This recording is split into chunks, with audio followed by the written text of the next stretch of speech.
처음부터 이상했습니다. 결혼식 날부터요. 아들 민준이 데려온 그 여자는 하객들 앞에서 저를 딱 한 번 쳐다봤습니다.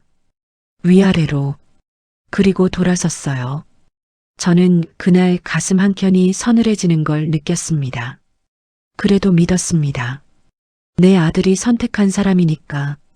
저는 올해로 68살 박정옥이라고 합니다. 경기도 성남에서 아들 민준이와 며느리 소희와 함께 살아온 지 벌써 10년이 됩니다. 남편은 8년 전 세상을 떠났고 그 후로 저는 혼자서 이 집을 지켜왔습니다. 퇴직금과 남편 보험금을 합쳐 모아둔 돈이 3억 2천만 원이었습니다. 아들이 사업을 한다고 했을 때 저는 한치의 망설임도 없이 그 돈을 내줬습니다. 엄마, 꼭 갚을게. 나 믿지? 그랬습니다. 믿었습니다. 그게 시작이었습니다. 돈이 아들 통장으로 넘어간 건 제가 63이 되던 해봄이었습니다. 그 이후로 집안 공기가 달라졌습니다. 처음엔 아주 작은 것들이었어요. 밥상에 제 반찬이 하나씩 줄었습니다. 처음엔 2개였다가 나중엔 1개만 올라왔습니다. 아들에게 말했더니 엄마, 소희가 요즘 힘들어. 좀 이해해줘. 그냥 넘겼습니다. 그 다음엔 화장실이었습니다. 제가 쓰던 1층 화장실 수납장에 어느 날부터 자물쇠가 생겼습니다. 거기 소희 용품들 있어서요. 아무렇지도 않게 말했습니다. 그 말을 듣는데 뭔가 가슴속에서 뜨거운 것이 올라왔습니다. 그래도 참았습니다. 그해 가을이었습니다. 아들이 출장을 간 어느 저녁, 소희가 저를 거실로 불렀습니다. 소파에 앉아서 차 한 잔도 없이 저를 바라보더니 말했습니다. 어머니, 드릴 말씀이 있어서요. 저는 조용히 맞은편에 앉았습니다. 저희가 좀 힘들어서요. 어머니가 따로 사시는 게 어떨까 싶어서요. 잠시 침묵이 흘렀습니다.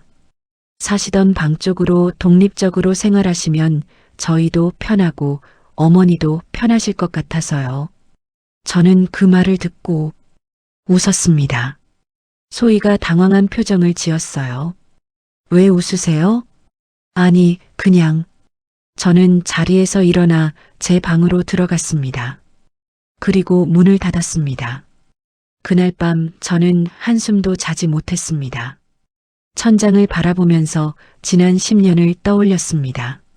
아들 사업 초기에 직원 월급 못 준다고 올 때 제 적금을 깼던 날, 며느리 친정어머니 수술비가 부족하다고 했을 때 선뜻 500만 원을 건넸던 날, 손녀 유학 자금이 필요하다고 했을 때 이번이 마지막이야 하면서 또 통장을 열었던 날, 그 모든 날들이 파노라마처럼 지나갔습니다.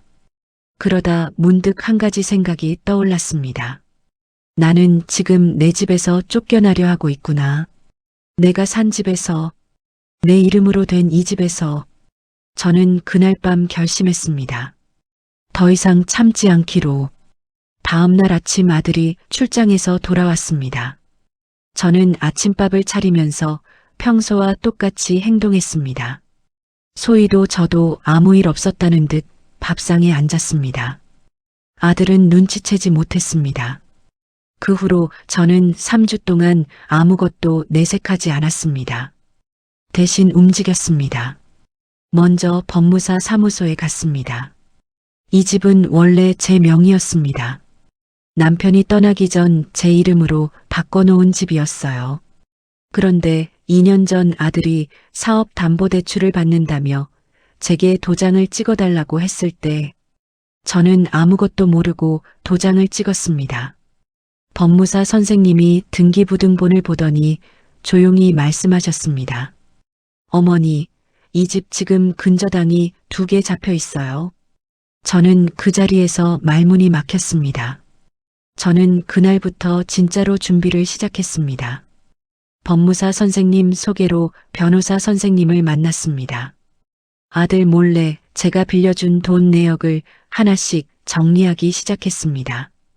다행히 저는 돈을 줄 때마다 습관처럼 메모를 해뒀습니다. 날짜, 금액, 이유. 작은 공책 한 권에 빼곡하게 적혀 있었습니다. 3억 2천만 원, 500만 원, 1,200만 원, 800만 원. 합산하면 총 4억 6,500만 원이었습니다. 변호사 선생님이 그 공책을 보시더니 한참 말이 없으셨습니다. 어머니, 이거 차용증 있으세요? 없어요. 영수증은요? 계좌 이체 내역은 있어요. 선생님이 고개를 끄덕이셨습니다. 됩니다.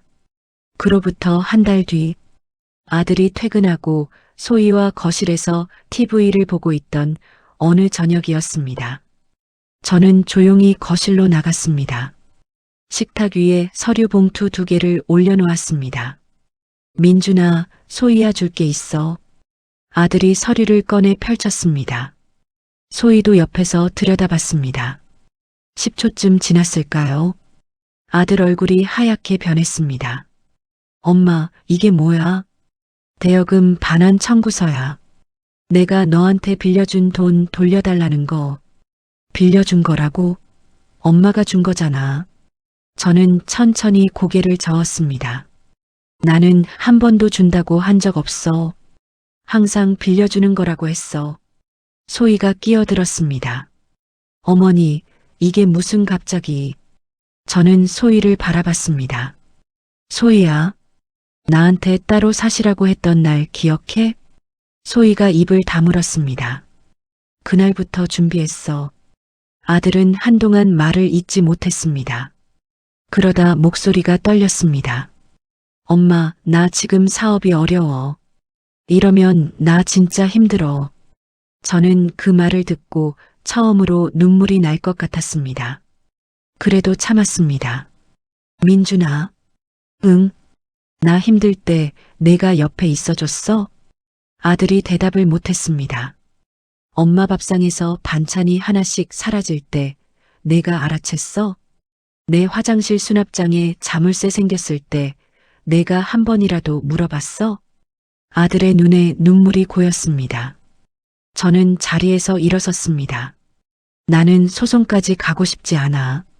근저당 풀고 빌려간 돈 돌려주면 그걸로 끝이야. 그리고 제 방으로 들어갔습니다. 그날 이후 집안이 완전히 달라졌습니다. 소희는 저와 눈을 마주치지 않았고 아들은 며칠 동안 말이 없었습니다. 그로부터 3주 뒤 아들이 제 방문을 두드렸습니다. 엄마, 나 할 말 있어. 들어오라고 했습니다. 아들이 앉더니 한참 바닥만 내려다봤습니다. 엄마한테 너무 못했어. 소희한테도 잘못 말해뒀어. 엄마가 원하는 대로 할게. 저는 아들 얼굴을 바라봤습니다. 그 얼굴이 어릴 때 혼나고 울던 그 얼굴이랑 똑같았습니다. 저도 모르게 손이 올라가서 아들 머리를 쓰다듬었습니다. 알았어. 근데 민준아. 응? 앞으로는 내 아내보다 내 엄마를 조금만 더 봐줘. 그것만 부탁이야. 아들이 제 손을 잡고 엉엉 울었습니다. 지금으로부터 6개월이 지났습니다. 근저당은 풀렸고 빌려간 돈은 분할로 돌려받기로 합의했습니다. 소희는 여전히 저와 살갑지는 않습니다. 그래도 이제는 밥상에 반찬이 2개 올라옵니다. 저는 그걸로 충분합니다.